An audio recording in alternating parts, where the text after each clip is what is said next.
தித்திக்கட்டும் இத்தமிழர் திருநாள் தி சென்னை சில்க்ஸின் ஆடைகளோடும் ஆஃபர்களோடும் மனம் கவரும் ஆடைகளுடன் இப்பொங்கலில் மகிழ்ச்சியும் பொங்கட்டும். அனைவருக்கும் இனிய பொங்கல் நல்வாழ்த்துக்கள். சூரியனை ஆய்வு பண்ணுறதுக்காக இஸ்ரோ அனுப்பியிருக்கக்கூடிய ஆதித்ய L1 விண்கலம் வெற்றிகரமாக அதனுடைய இலக்கை போய் அடைஞ்சிருக்கு அப்படின்னு சொல்லியிருக்காங்க. அதாவது L1 அப்படின்னு அழைக்கப்படக்கூடிய லக்ராஞ்ச் பாயிண்ட் 1 அப்படிங்கிற ஒரு புள்ளியை நோக்கி இந்த ஆதித்ய L1 போய் வெற்றிகரமாக போய் சேர்ந்திருக்கு. கிட்டத்தட்ட 127 நாட்கள் பயணத்துக்கு பின்னால் இது தன்னுடைய இலக்கை அடைஞ்சிருக்கிறதாகவும் இப்போ தகவல் வெளியாகி இருக்கு. இது கரெக்டாக அதனுடைய இலக்கை போய் அடையுமா அப்படிங்கிறதுலேயே நிறைய பேருக்கு நிறைய குழப்பங்கள் இருந்த ஒரு சூழலில் இஸ்ரோ இதையும் வெற்றிகரமாக செயல்படுத்தி இருக்கு. இதன் மூலமாக சூரியனை பற்றி ஆய்வு பண்ணுறதுக்காகவே ஒரு எக்ஸ்க்ளூசிவாக ஒரு விண்கலம் அனுப்பிய 3வது நாடு அப்படிங்கிற பெருமையும் இந்தியாவுக்கு கிடைச்சிருக்கு. போன 2023 எடுத்துக்கிட்டோம் அப்படின்னா இஸ்ரோவுக்கு வரலாற்று சிறப்புமிக்க வருஷம் தான் அப்படின்னு தான் சொல்ல வேண்டும். அதன்படி பார்க்கும்போது போன வருஷம் தான் நிலவினுடைய தென்துருவத்தை ஒட்டியிருக்கக்கூடிய பகுதிகளில் வெற்றிகரமாக சந்திரயான் 3 விண்கலத்தை தரையிறக்கம் செஞ்சு இஸ்ரோ வரலாற்று சாதனையை படைச்சிருந்துச்சு. ஆனால் அதோடு நிற்காமல் இஸ்ரோ அடுத்த சில நாட்களிலேயே சூரியன் பற்றி ஆய்வு செய்யறதுக்காக போன செப்டம்பர் 2ஆம் தேதி ஆதித்ய L1 அப்படிங்கிற ஒரு விண்கலனை அனுப்பி இருந்துச்சு. இந்த விண்கலனை பொறுத்த வரைக்கும் சூரியனை ஆய்வு பண்ணுறதுக்காக அனுப்பப்பட்டாலுமே இது சூரியன் பக்கத்தில் போய் ஆய்வு பண்ணதோ இல்லை சூரியனுடைய மேற்பரப்பில் தரையிறக்கம் செய்வதோ போன்ற எந்த மாதிரியான ஆய்வுகளிலும் ஈடுபடாது. பொதுவாக சூரியனுக்கு மேற்பரப்பு அப்படிங்கிற ஒன்று இருக்கவே செய்யாது. அதே மாதிரி நம்முடைய சூரிய குடும்பத்தில் இருக்கக்கூடிய கோள்களையும் பார்த்தோம் அப்படின்னா 4 கோள்களை தவிர மற்ற கோள்களுக்கும் எந்த ஒரு சர்ஃபேஸும் கிடையாது. மற்ற கோள்கள் வாயுக்குள்ளான கோள்கள் தான்.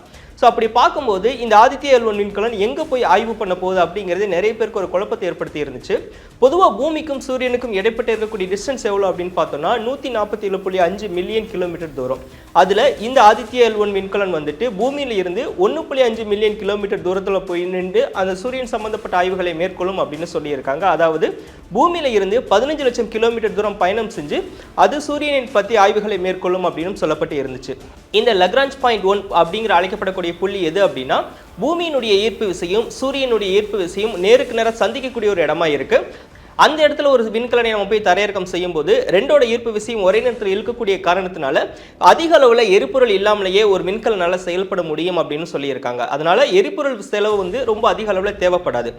அடுத்ததான் நம்ம பார்க்கும்போது இந்த லக்ராஞ்ச் பாயிண்ட் 1 அப்படிங்கிற ஒரு புள்ளியில் ஒரு விண்கலனை நிலைநிறுத்தி நம்ம ஆய்வு பண்ணும்போது சூரியனுக்கும் அந்த விண்கலனுக்கும் இடையே வேறு எந்த ஒரு கோளும் இடைநிறுத்தம் செய்யாது. அதாவது இப்போ பொதுவாக நம்ம பூமியிலிருந்து ஏதாவது ஒரு சூரியனை நோக்கி நம்ம ஆய்வு பண்ணுறோம் அப்படின்னா சில நேரங்களில் ஏதாவது ஒரு கோள் கிராஸ் பண்ணிட்டு போகும், இல்லை நிலா கிராஸ் பண்ணிட்டு போகும், ஏதாவது ஒரு எக்லிப்ஸ் ஏற்படும். அந்த மாதிரியான எந்த ஒரு எக்லிப்ஸும் ஏற்படாத ஒரு இடம் தான் அந்த லக்ராஞ்ச் பாயிண்ட் 1 அப்படின்னு அழைக்கப்படக்கூடிய ஒரு இடமா இருக்கு. சூரியனை சுற்றி மொத்தம் 4 லக்ராஞ்ச் பாயிண்ட் புள்ளிகள் இருக்கு. அதுல லக்ராஞ்ச் பாயிண்ட் 1 அப்படின்னு அழைக்கப்படக்கூடிய புள்ளியில தான் இந்த ஆதித்ய L1 விண்கலம் நிலைநிறுத்தம் செய்யப்படுது. இதுக்கு முன்னால இந்த இடத்துக்கு நாசா அதே போல ஐரோப்பிய ஸ்பேஸ் ஏஜென்சியும் கூட விண்கலம் அனுப்பி இருக்காங்க. இந்த ஆதித்ய L1 விண்கலனுடைய பயணத்திலையும் கூட ஐரோப்பிய ஸ்பேஸ் ஏஜென்சி இந்தியாவுக்கு உதவி பண்ணியிருக்காங்க. அதாவது ஆதித்ய L1 விண்கலனுடைய அந்த பாதையை நிர்ணயம் செய்யறதுல ஐரோப்பிய ஸ்பேஸ் ஏஜென்சியும் இஸ்ரோவுக்கு உதவி பண்ணதாகவும் கூட சொல்லப்பட்டு இருக்கு. இந்த நிலையில தான் இந்த ஆதித்ய L1 விண்கலம் பூமியில இருந்து புறப்பட்ட உடனே நேரடியா அந்த லக்ராஞ்ச் பாயிண்ட் 1 புள்ளியை நோக்கி போனது கிடையாது. ஆரம்ப சில நாட்கள் இது என்ன பண்ணுச்சு அப்படின்னா பூமியை நீள்வட்ட பாதையில சுத்தி இருந்துச்சு. ஏன்னா பூமியினுடைய ஈர்ப்பு விசையிலிருந்து நேரடியா வெளியே போக வேண்டும் அப்படின்னா அதிகப்படியான ஒரு எரிபொருள் தேவைப்படும். ஸோ அதை தவிர்க்க வேண்டும் அப்படிங்கிறதுக்காக என்ன பண்ணுவாங்கன்னா பூமியை ஒரு நீள்வட்ட பாதையில கொஞ்சம் கொஞ்சமா சுத்தி வருவாங்க. ஒவ்வொரு ரவுண்டின் போதும் அதனுடைய சுற்றுவட்ட பாதை அதிகரிப்பாங்க. கிட்டத்தட்ட 5 சுத்து சுத்தினதுக்கு பின்னால பூமியினுடைய ஈர்ப்பு விசையிலிருந்து விலகி போய் அதனுடைய பயணத்தை தொடங்கி இருந்துச்சு. ஒரு 15 to 20 நாட்கள் இந்த சுற்றுப்பயணம் மேற்கொண்டு அதனுடைய பயணத்தை தொடங்கி இருந்த ஒரு சூழல்ல 127 நாட்களுக்கு பின்னால இந்த ஆதித்ய L1 விண்கலம் அதனுடைய இலக்கை நோக்கி வெற்றிகரமா போயிருக்குன்னு சொல்லியிருக்காங்க. ஆனா இந்த ஆதித்ய L1 விண்கலம் கிட்டத்தட்ட பல்வேறு விதமான ஆய்வு கருவிகள் இருக்கிறதாகவும் சொல்லியிருக்காங்க. அதுல ஒரு சில கருவிகள் பூமியிலுடைய சுற்றுவட்ட பாதையிலிருந்து விலகி போகும்போதே செயல்பட தொடங்கி இருக்கிறதாகவும் கூட ஏற்கனவே இஸ்ரோ அறிவிச்சிருந்துச்சு. அதுல இருக்கக்கூடிய கருவிகள் எடுத்திருக்கக்கூடிய தரவுகளையும் கூட இஸ்ரோ சமீபத்தில் வெளியிட்டு இருந்தாங்க. இந்த சூழல்ல இது தன்னுடைய இலக்கை நோக்கி அடைஞ்சிருக்கக்கூடிய ஒரு நிலையில சூரியன் சம்பந்தப்பட்ட ஆய்வுகளை இது இனிமே எடுக்க தொடங்கும் அப்படின்னு சொல்லப்பட்டு இருக்கு.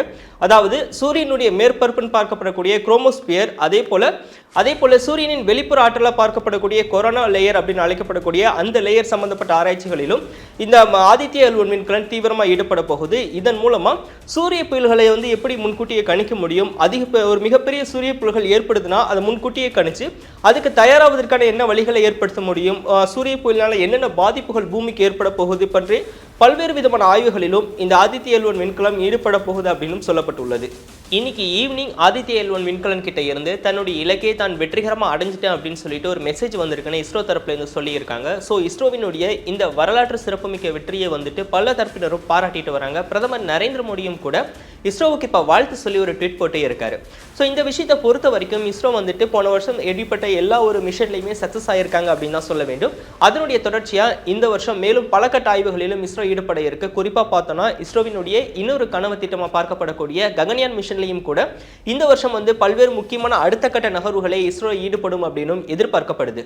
தித்திக்கட்டும் இத்தமிழர் திருநாள் தி சென்னை சில்க்ஸின் ஆடைகளோடும் ஆஃபர்களோடும் மனம் கவரும் ஆடைகளுடன் இப்பொங்கலில் மகிழ்ச்சியும் பொங்கட்டும். அனைவருக்கும் இனிய பொங்கல் நல்வாழ்த்துக்கள்.